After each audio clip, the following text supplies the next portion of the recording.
Hello, everyone. Welcome back to another episode of Speak Next English podcast, where we learn English together naturally. If this is your first time here, please hit subscribe so you can join our community. Today, we're diving into a fascinating topic about what reading actually does to your brain physically. Yeah, this is something I've been curious about for years because I love reading books myself. Same here. Reading has honestly changed my life in so many amazing ways I never expected. So, Sophia, let's start with the basics. What exactly happens in our brains when we read? Great question. When you read, multiple areas of your brain light up and start working together. That's interesting. Can you explain which specific brain areas get activated during reading time? Sure, the visual cortex processes the letters and words you see on the page or screen. The visual cortex is located at the back of your brain, right near your head's back. Exactly. Then your language centers, like Broca's area and Wernicke's area, interpret the words and meanings clearly. And where are these language centers located in our brains? I've heard of them before somewhere. Broca's area is in the frontal lobe and handles speech production and language processing functions daily. What about Wernicke's area? What does that part do, and where is it located exactly? Wernicke's area is in the temporal lobe and helps you understand language and comprehend meaning properly. So reading is actually like a workout for your brain, using many different areas simultaneously. Absolutely. And just like physical exercise strengthens muscles, reading strengthens these neural pathways over time, consistently. Neural pathways. Let's explain that term. What are neural pathways in simple terms for our listeners? Neural pathways are like highways in your brain that connect different areas for communication and information flow. So the more you use these pathways through reading, the stronger and faster they become. Exactly. This is neuroplasticity in action, which we discussed in our previous episode about thinking discipline. Right, your brain literally changes its structure based on what you do repeatedly every single day. Now, let's talk about something really cool, how reading fiction affects your brain differently than nonfiction. Oh, I didn't know there was a difference. How does reading stories change your brain uniquely? When you read fiction, your brain activates areas related to experiencing things yourself, not just understanding. Wait, so my brain thinks I'm actually experiencing the story, even though I'm just reading? Kind of. Your brain simulates the experiences, emotions, and sensations described in the story vividly. That's amazing. So if I read about someone eating chocolate, my brain activates like I'm eating. Exactly. Studies show that reading about sensory experiences activates the same brain regions as actual experiences do. Wow, so reading is like a virtual reality experience for your brain without any special equipment. Perfect way to put it. This is why reading fiction builds empathy and emotional intelligence effectively. Empathy means understanding and sharing the feelings of other people, right? How does reading build that? When you read about characters' thoughts and feelings, you practice seeing the world from different perspectives daily. So, by reading about diverse characters, we train our brains to understand people different from us. Absolutely. Research shows that people who read literary fiction score higher on empathy tests than non-readers. Literary fiction, that's a specific type of fiction. Can you explain what makes it literary exactly? Literary fiction focuses on character development, complex themes, and beautiful writing rather than just plot and action. So, books like classic novels or award-winning contemporary fiction would count as literary fiction, correct? Exactly. Books by authors like Toni Morrison, Kazuo Ishiguro, or Virginia Woolf are perfect literary examples. Now, what about reading nonfiction? How does that affect the brain differently from fiction stories? Nonfiction reading strengthens analytical thinking, critical reasoning, and your ability to process factual information and data. So, reading history books or science articles makes you better at logical thinking and analysis. Yes, your brain builds stronger connections in areas responsible for understanding complex concepts and retaining information. That's so useful for students and professionals who need strong analytical skills for work daily. Definitely. And here's something fascinating. Reading increases your vocabulary much more effectively than any other activity. Really? More than watching TV shows or listening to podcasts in your target language like English? Yes, because written language contains more varied and sophisticated vocabulary than spoken language typically does overall. I never thought about that. Can you give an example of this difference clearly? Sure, in conversation, we might say someone is sad, but in books, you'll encounter words like melancholy. Or instead of saying someone is happy, a book might use words like elated or jubilant. Exactly. Exposure to these richer words in context helps you understand and remember them much better. And understanding words in context is better than just memorizing definitions from a dictionary, right? Absolutely. When you see a word used in a sentence, you understand its nuance and usage. Nuance means the subtle differences in meaning or expression, correct? It's an important word for learners. Perfect definition, and reading helps you pick up these nuances naturally without having to study them. Now, let's talk about how reading affects memory. Does it actually improve your memory capacity? Yes, it does. Reading exercises your working memory as you keep track of characters, plots, and information. Working memory is like your brain's temporary storage space for information you're currently using, right? Exactly. It's different from long-term memory, which stores information permanently for future recall and use. So when I'm reading a novel, I'm constantly using working memory to remember what happened throughout the entire book. Yes, you're constantly tracking character names, their relationships, plot developments, and various details throughout the entire book. And this constant mental exercise strengthens your memory abilities over time with regular reading practice. Absolutely. Studies show that regular readers have better memory retention than people who don't read regularly. That's a great reason to read more. What about reading speed? Can your brain learn faster? Yes, your brain can definitely learn to process written information more quickly with consistent practice. How does that work exactly? What changes in your brain when you become a faster reader?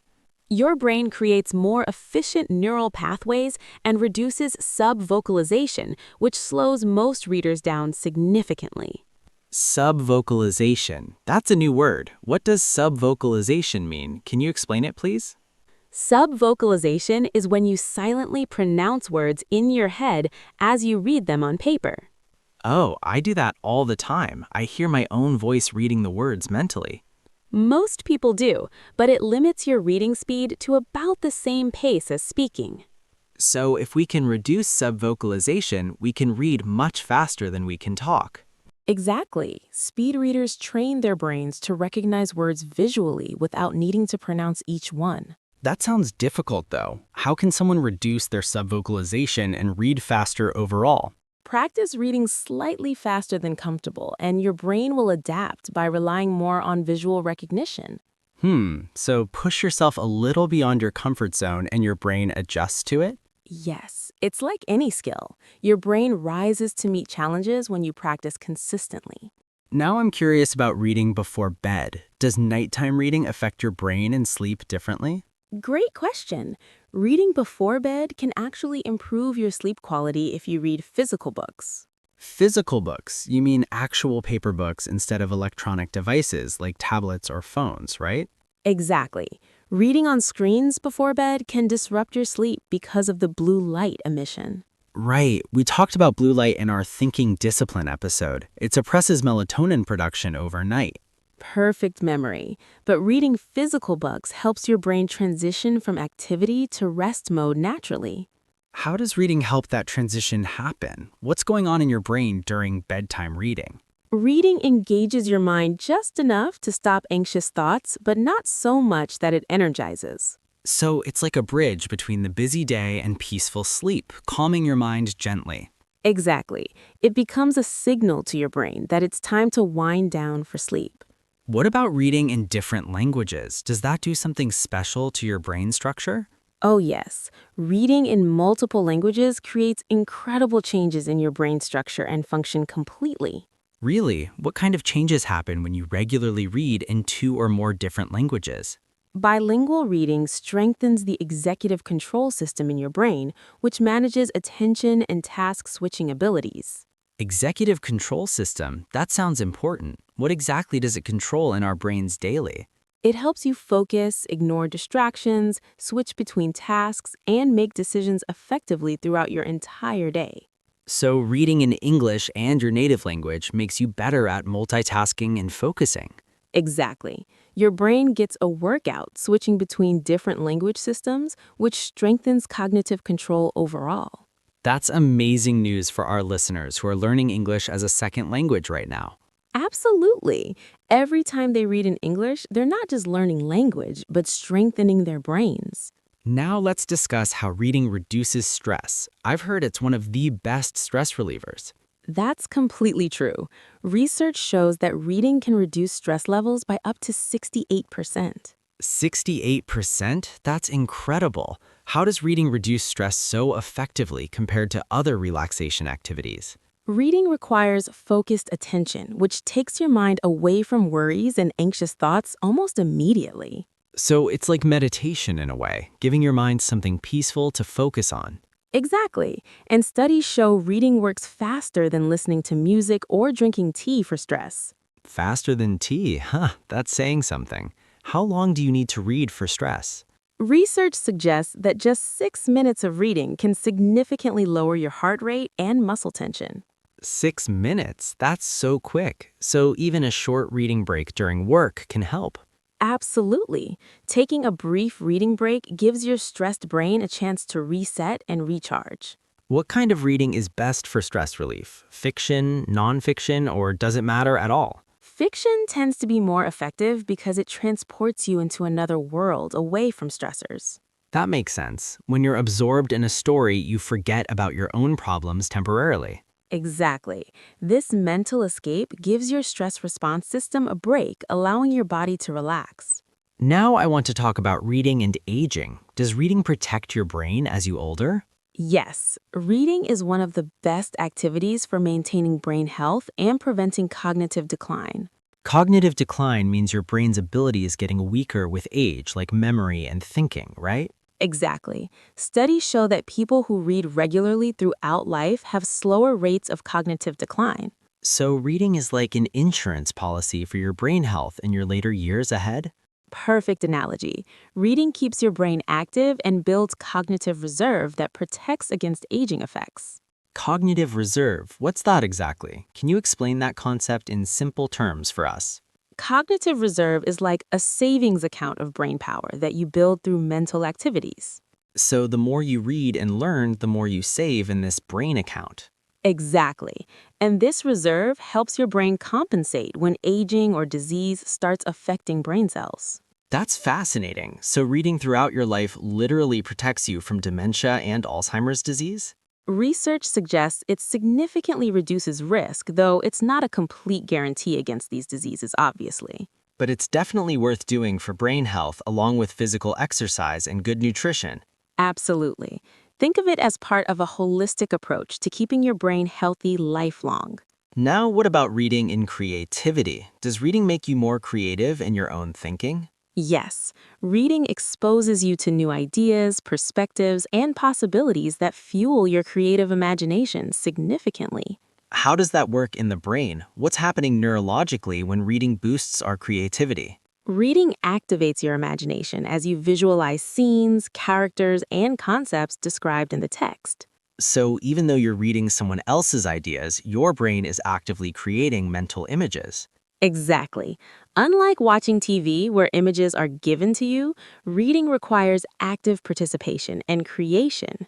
That's a great point. Your brain works harder when reading compared to passive entertainment consumption. Yes, and this active engagement strengthens creative thinking pathways in your brain over time consistently. What about reading different genres? Does that affect creativity differently than reading just one type always? Definitely. Reading diverse genres exposes your brain to different writing styles, structures, and ways of thinking. So someone should read fiction, nonfiction, poetry, and essays to maximize their creative brain development. Exactly. Each genre exercises different mental muscles and expands your creative possibilities in unique ways completely. Let's talk about reading and focus. Can reading improve your attention span in this distracted world? Yes, reading is one of the best ways to train sustained attention in our age of constant digital distractions everywhere. How long can most people focus when reading? I sometimes find my mind wandering after minutes. That's completely normal. The average person's attention span has decreased significantly because of technology and social media. So, how does reading help rebuild that attention span we've lost to phones and notifications? Reading requires sustained focus, and regular practice gradually increases how long you can concentrate without getting distracted. It's like lifting weights for your attention muscles, getting stronger with consistent practice over time. Perfect analogy. Start with shorter reading sessions and gradually increase the duration as your focus improves. What's a good starting point for someone who struggles to focus while reading for long? Begin with just 10 or 15 minutes of uninterrupted reading daily without any phones or distractions. And then gradually increase it to 20, 30, 40 minutes as your brain adapts to sustained focus? Exactly. Be patient with yourself because rebuilding attention span takes time, especially in our modern environment today. Now let's discuss reading comprehension. What's happening in your brain when you understand what you read?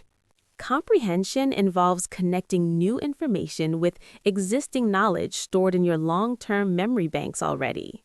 So you're constantly making connections between what you're reading and what you already know about. Yes, your brain searches for relevant background knowledge to help make sense of new information. What happens if you're reading about something completely unfamiliar with no background knowledge at all?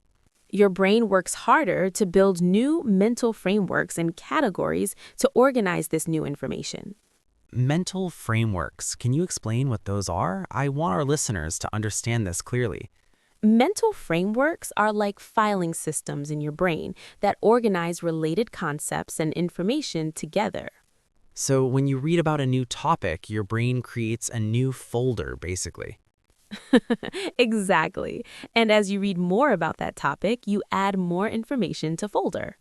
That's a really helpful way to think about learning. Now, how can improve reading comprehension skills? One effective technique is active reading, where you engage with the text rather than passively scanning it. Active reading sounds important. What does it mean to actively read instead of passively reading something?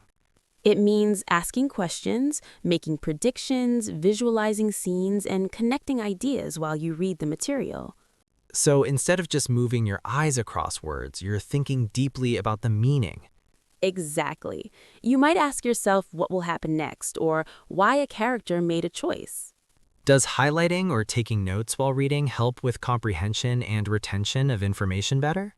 Yes, but only if done thoughtfully. Highlighting everything defeats the purpose of identifying key ideas clearly. So you should only highlight the most important concepts and ideas, not entire paragraphs or pages. Exactly. And taking notes in your own words forces your brain to process information more deeply. That makes sense. Paraphrasing requires understanding, not just recognizing words on a page passively. Perfect. Now let's talk about reading aloud versus silent reading and their different brain effects. Oh, I've wondered about this. Does reading aloud do something different to your brain than silent? Yes, reading aloud activates additional brain areas related to speech production and auditory processing simultaneously. So you're using more of your brain when reading aloud compared to reading silently to yourself. Exactly. You're engaging visual processing, language comprehension, speech production, and hearing all at once together. Does this mean reading aloud is better for learning and remembering information long-term than silent? Research suggests yes. The extra sensory engagement creates stronger memory traces in your brain structure. This is called the production effect, right? I think I've heard that term somewhere before recently. Exactly. Producing information yourself, whether speaking or writing, enhances memory better than just reading or hearing. So for English learners, reading aloud is especially valuable for pronunciation practice and memory retention. Absolutely. It combines multiple modalities, which makes it incredibly effective for language acquisition and improvement. Now, what about rereading books? Does your brain benefit from reading the same book multiple times? Yes, rereading allows your brain to pick up details and nuances you missed the first time. Why do we miss things the first time if we're reading carefully and paying attention? First readings focus on following the plot or main ideas, so your brain filters out details. But on second reading, you already know the story, so your brain notices different things. Exactly. It's like watching a mystery movie again and catching all the clues you missed the first time. That sounds really rewarding. Does rereading also deepen your emotional connection to a book story? Absolutely. Familiarity allows you to experience the story more deeply on an emotional level each time. Now, let's discuss reading goals. Should people set specific reading goals to maximize brain benefits effectively? Goals can be helpful, but the most important thing is reading consistently rather than hitting numbers. So reading 15 minutes daily is better than reading 2 hours once per week, right? Exactly. Consistency builds stronger neural pathways than occasional intense sessions do for your brain health. What's a realistic reading goal for someone just starting to build a regular reading habit? Start with 10 to 15 minutes daily, which feels manageable and doesn't overwhelm your schedule. And as it becomes a habit, you can naturally increase the time without forcing yourself. Exactly. Many people find they want to read longer once they're enjoying the routine and benefits. What about reading different formats like audiobooks? Do they provide the same brain benefits as physical reading? Audiobooks activate different brain areas since you're listening rather than visually processing written text directly. So are audiobooks less beneficial for your brain than actually reading words on paper or screen? Not necessarily less beneficial, just different. Audiobooks still engage language comprehension and imagination areas strongly. But you miss out on the visual processing and the specific benefits of decoding written language. True, but audiobooks offer unique benefits like convenient multitasking and excellent narrator performances that enhance stories. So ideally, someone could do both regular reading and audiobooks for maximum brain stimulation variety? Exactly.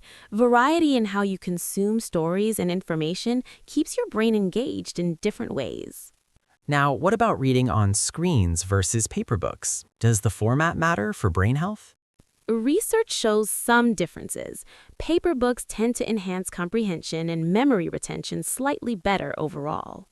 Really? Why would paper be better than screens if the content is exactly the same?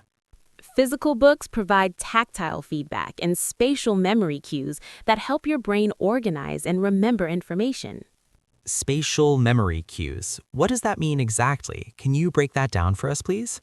It means remembering where information appeared on the page, like top left corner or bottom right. Oh, so you might remember something was on the left page near the bottom area. Exactly. This physical location creates an additional memory hook that screens don't provide as effectively always. But screens offer benefits too, right? Like adjustable font size and built-in dictionaries for learners. Absolutely. E-readers are fantastic for language learners who can instantly look up unfamiliar words without stopping. So there's a trade-off between the benefits of each format depending on your goals. Exactly. Choose the format that works best for your situation and preferences rather than worrying too much. The most important thing is just reading regularly, regardless of the specific format you choose. Perfect. Consistency and enjoyment matter more than the perfect format or setup for reading sessions daily. Let's talk about reading communities.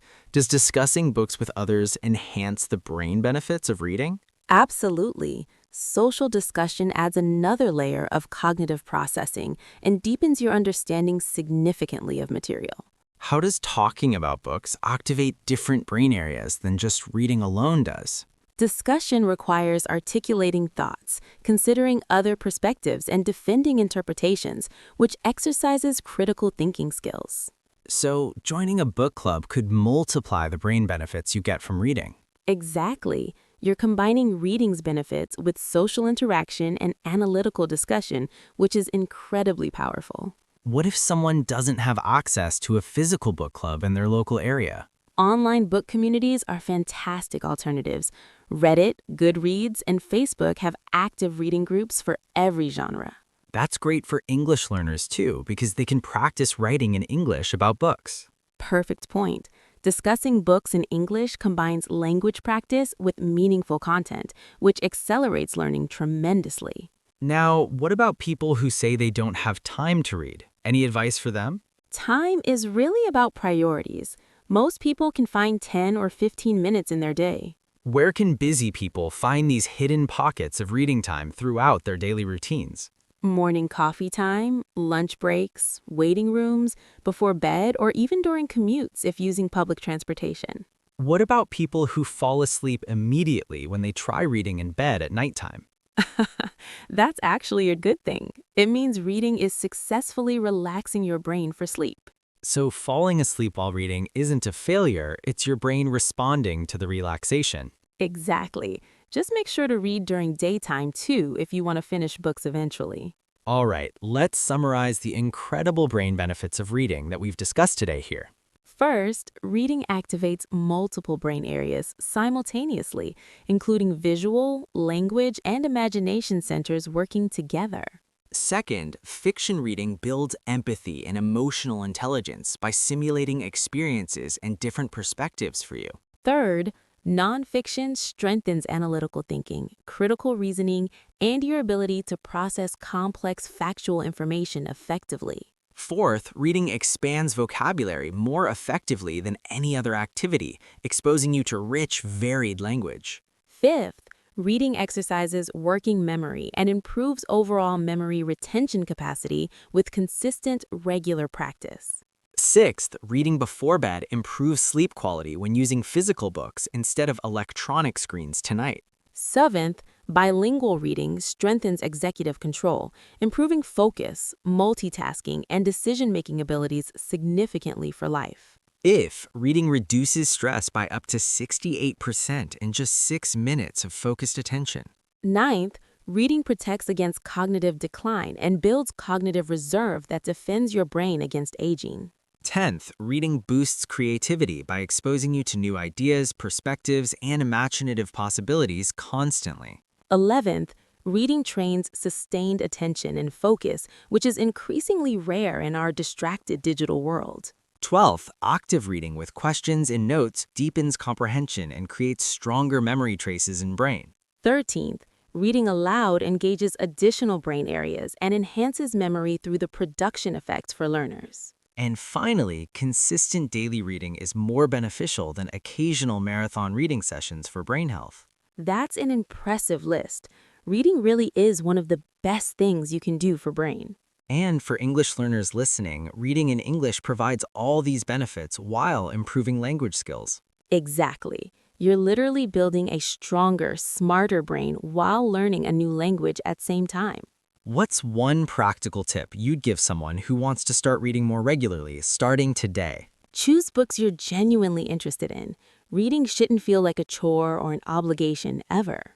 Right. If you hate the book, you won't stick with the habit long term, no matter how beneficial. Exactly. Start with topics or genres you love, and the habit will build naturally from enjoyment. And for English learners, should they read books at their level or challenge themselves with harder texts? Start slightly below your level to build confidence and fluency, then gradually increase difficulty over time. So don't jump straight into Shakespeare if you're a beginner. Start with simpler contemporary novels first.